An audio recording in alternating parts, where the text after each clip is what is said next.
नरपे और कपास की खराब हुई फसल के मुआवजे की मांग को लेकर और 3 अध्यादेशों के विरोध को लेकर पिछले कई दिनों से किसान धरने पर बैठे हैं। लोकसभा के बाद राज्यसभा में अध्यादेशों को पास किए जाने पर किसानों का गुस्सा फूट गया और उन्होंने आज सिरसा की सांसद सुनीता दुग्गल के घर का घेराव किया और जमकर नारेबाजी की।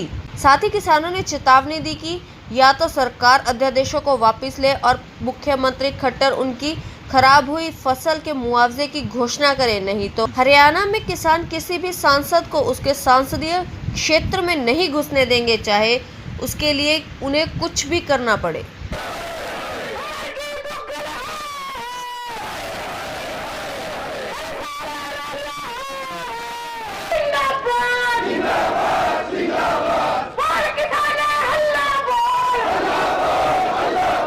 धरना तो देखिए जी मुआवजे की मांगों को लेकर और कृषि अध्यादेशों को वापस लेने की मांग को लेकर था, लेकिन कल जिस तरह से किसानों को सभी पार्टियों ने मिलकर राज्यसभा और लोकसभा के अंदर दोनों बिल पारित कराए गए, किसानों को सरेआम हमारे द्वारा चुने गए सांसदों के द्वारा बेचा गया, उसके खिलाफ रोष स्वरूप पूरे भारत में एक आंदोलन शुरू हो रहा है, जिसमें कि जो हमारे चुने हुए सांसद हैं उनको जैसे ही हमारे अपने अपने लोकसभा क्षेत्र में आएंगे उनको निकाल कर किसान मारना शुरू करेंगे। जब ये 70-80 सांसद मरेंगे ना, तभी जाकर इन सांसदों को समझ आएगा कि किसी कौम को किस प्रकार बेचा जाता है।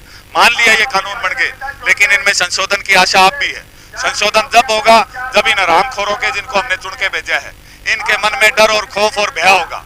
आज पूरे देश का किसान सड़कों पर था कल, लेकिन उसके बावजूद इनको इतनी जल्दी थी। कोरोना काल में संडे के समय में मीडिया को बाहर निकाल दिया गया, भरी सुरक्षा के साथ वो बिल पास कराया गया, तो इसका मतलब इनकी नीयत में खोट है। इनकी नीयत ठीक अब किसान करेगा।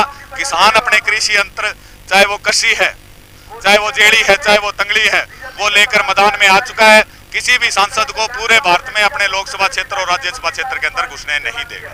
आगे की हमारी रणनीति जो मुआवजा को लेकर आंदोलन चल रहा है 15 दिनों से, इसमें 26 तारीख को हम हरियाणा सरकार का मुख्यमंत्री मनोहर लाल खट्टर का अंतिम संस्कार करेंगे। पूरी लंबी जो संस्कार यात्रा, हजारों लोग उसमें शामिल होंगे और उसको जाकर हम अंबेडकर चौक पर जलाने का काम करेंगे। उसके बाद 29 तारीख हमारे धरने का आखिरी दिन है और चेतावनी का आखिरी दिन। 29 तारीख को मरे बाद फूल चुगा करें अपने देसी में, तो जब उसका संस्कार किया है तो उसका फूल चुगने के लिए 29 तारीख को लगभग 1000 किसान मुंडन कराएंगे और वो बाढ़ है वो मनोहर लाल खट्टर को भेजेगा। 30 तारीख को सिरसा की 145 टंकियों के ऊपर किसान चढ़ जाएगा, जिससे कि सरकार गिरने का खतरा है। हमारे किसी किसान साथी के जान माल को नुकसान हुआ तो उसकी जिम्मेवार मुख्यमंत्री और उप मुख्यमंत्री हो।